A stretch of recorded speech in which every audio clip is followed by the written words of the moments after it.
आज नवरात्र का छठा दिन है। नवरात्र का छठा दिन मां कात्यायनी को समर्पित है।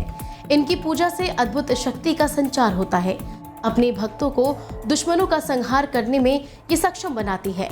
इनका ध्यान गोधली बेला में करना होता है। गोधली बेला अर्थात गौधन धूल, यानी गायों के पैर से उठने वाली धूल।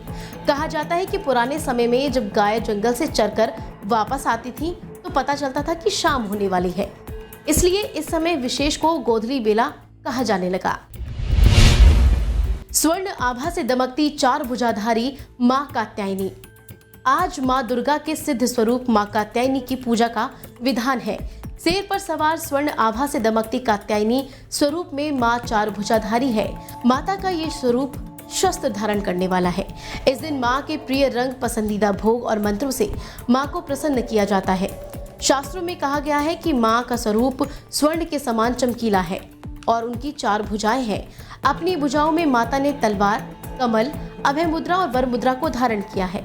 माता कात्यायनी को लाल और हरा रंग बेहद पसंद है, इसलिए मां को लाल रंग के फूल चढ़ाने चाहिए। साथ ही माता को श्रृंगार की वस्तुएं, पुष्प, गंधक, रोली अक्षत, जायफल और कुमकुम भी अर्पित करना चाहिए।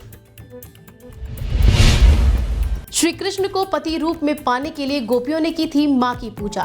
मान्यता है कि मां के स्वरूप की पूजा करने से विवाह में आ रही सभी अड़चनें दूर हो जाती हैं, जल्द ही विवाह के योग बनते हैं और साथ ही नवविवाहितों के जीवन में आ रही अड़चनें दूर होती हैं। और पौराणिक कथाओं के अनुसार कहा गया है कि द्वापर युग में जब श्री कृष्ण ने अवतार लिया था, उस समय गोकुल के वृंदावन की और गोपियों ने श्री कृष्ण को पति रूप में पाने के लिए मां ब्रजमंडल की अष्टधात्री देवी की पूजा की थी।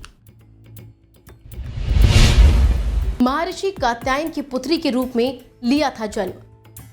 महर्षि कात्यायन की तपस्या से प्रसन्न होकर मां दुर्गा ने इनकी पुत्री के रूप में जन्म लिया था और उन्हीं के द्वारा सबसे पहले पूजे जाने के कारण दुर्गा को कात्यायनी कहा गया। 3 दिन तक ऋषि की पूजा स्वीकार करने के बाद देवी ने ऋषि से विदा ले ली थी और महिषासुर को युद्ध के लिए ललकार कर उसका वध कर दिया था।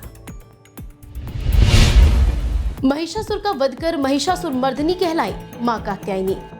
महिषासुर एक असुर था और ब्रह्म ऋषि कश्यप और साथ ही धनु का पोता था और ब्रह्मदेव का महान भक्त भी था।